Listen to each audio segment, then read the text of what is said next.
আসছে পূর্ব মেদিনীপুরেরই মধুরিমা। মধুরিমা, প্রায় আমরা শেষের দিকে চলে এসেছি সেকেন্ড রাউন্ডের। এইভাবে তাকেও না বিটেকের ম্যাডাম তাকিয়ে আছে মনে হচ্ছে। আমি ভয় পেয়ে ওখানে চলে যাবো। বলছি, সকলের তো গান গাওয়া প্রায় কমপ্লিট হয়ে এলো, একটু কি টেনশন হচ্ছে? একদম হচ্ছে না তো বলবো না, হচ্ছে। তাহলে ম্যাডামদেরও টেনশন হয়? হ্যাঁ বাবা, খাতা দেখার সময় খাতা না, স্টুডেন্ট কন্ট্রোল করা এটা একটা টেনশনের বিষয়। এরকম করে ম্যানেজমেন্ট সার্ভিস আছে যেখানে স্টুডেন্ট ম্যানেজমেন্ট সার্ভিস হবে। হোটেল ম্যানেজমেন্ট শুনেছি, বিজনেস ম্যানেজমেন্ট শুনেছি, স্টুডেন্ট ম্যানেজমেন্ট হওয়া দরকার না? এটা জানা খুব দরকার, মানে আগে পড়ানোর আগে তাদের অ্যাটেনশনটা কিভাবে ব্ল্যাকবোর্ডের দিকে মানে রাখা যায় সেই টেকনিকটা জানা। তার জন্য অনেক প্রোগ্রাম হয়, faculty development program and everything. তো সেগুলো শেখাটা বা জানাটা ফ্যাকাল্টিদের জন্য খুব দরকার। তুমি ইঞ্জিনিয়ারিং স্টুডেন্ট তো? না, আমি ফিজিক্সের স্টুডেন্ট। ফিজিক্স মানে যাদেরকে পড়াচ্ছ তারা তো ফিজিক্স আর ইঞ্জিনিয়ারিং। তাদের হ্যাঁ ইঞ্জিনিয়ারিং। হ্যাঁ, ইঞ্জিনিয়ারিং স্টুডেন্ট আর কি। হ্যাঁ, ঠিকই আছে। মনটা না একটু কঠিন আর কি। ঠিক আছে, আপাতত আমরা কি গান শুনছি? আমি আজকে কথা ও সুর সুধীন দাশগুপ্ত, আরতি মুখোপাধ্যায়ের গাওয়া হারিয়ে যেতে যেতে। আহা আহা, কি ভালো ভালো গান আসছে না একের পর এক। কিন্তু এই গান হারিয়ে যাওয়ার গান নয়, মানে থেকে যাওয়ার গান। All the best. Thank you.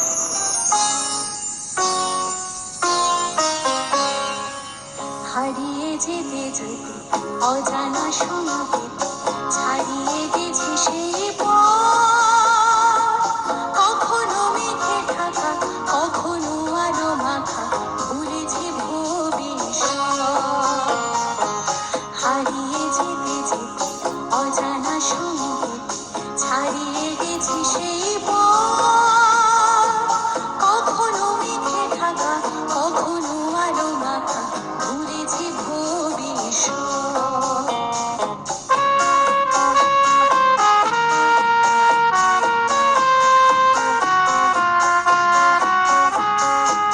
হৃদয়ে যেন কারে সন্ধানে খুঁজেছি দুটি চোখ সবখানে, হৃদয়ে যেন কারে সন্ধানে খুঁজেছি দুটি চোখ সবখানে, সে চোখে যত আলো, যত আশা, ভালোবাসা, খুলবে বন্ধ মনের জগৎ, কখনো মেঘে ঢাকা, কখনো আলো মাখা, ভুলেছি ভবিষ্যৎ।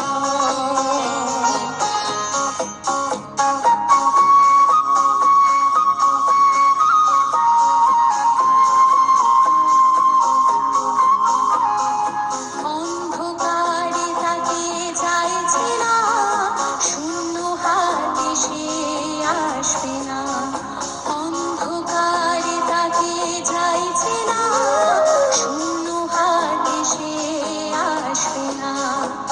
ভাবিয়ে চলা কবে শেষ হবে, আলোয় ফেরা সেই উৎসবে। ভাবিয়ে চলা কবে শেষ হবে, আলোয় ফেরা সেই উৎসবে। জীবনে যত কিছু দূর থেকে দেখে দেখে পাইনি তো মূল্য দেবার মনোরথ, কখনো মেঘে ঢাকা, কখনো আলো মাখা, ভুলেছি ভবিষ্যৎ।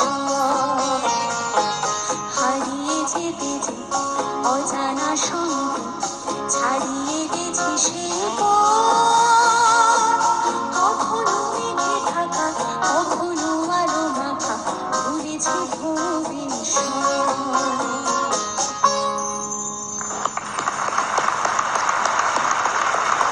দাদা বলো, কেমন লাগলো তোমার?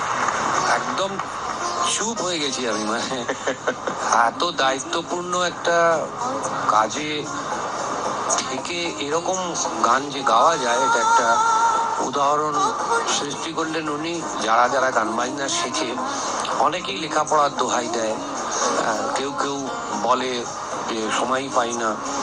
তো আমি জানি না কি করে এত ভালো লেগেছে, এত সুরে, এত পারফেক্ট গাইলেন আপনি, ভীষণ ভালো লাগলো। অথচ আপনার একটা দায়িত্বপূর্ণ কাজে উনি এবং দাদা যে কাজটা মধুরিমা করে, মারাত্মক। হ্যাঁ, সেটাতে চিৎকার করে করে গলা খারাপ হওয়ার জায়গা। এটা একদম সত্যি কথা, খুব যত্নে যত্নে একদম শিশুর মতো যত্ন করে গলাটাকে রাখতে হয়। না, দারুণ অ্যাপ্রিসিয়েবল, কিছু বলার নেই। তারপরে ফিজিক্সের মতন একটা সাবজেক্ট, তো চারটিখানি ব্যাপার নয়। খুব ভালো লাগলো আমার। Thank you sir. কিন্তু দাদা এটাও তো ফিজিক্স, এই যে ধরো এই শব্দ তৈরি হওয়া, না, শব্দ গান বাজনার মধ্যে শুধু ফিজিক্স না, 5-6টা সাবজেক্ট আছে, বিশেষ করে ভাবসঙ্গীতের মধ্যে। সাউন্ড তুমি যেটা বলছো সেটা তো ফিজিক্স থেকে আসছে। অবভিয়াসলি, হ্যাঁ।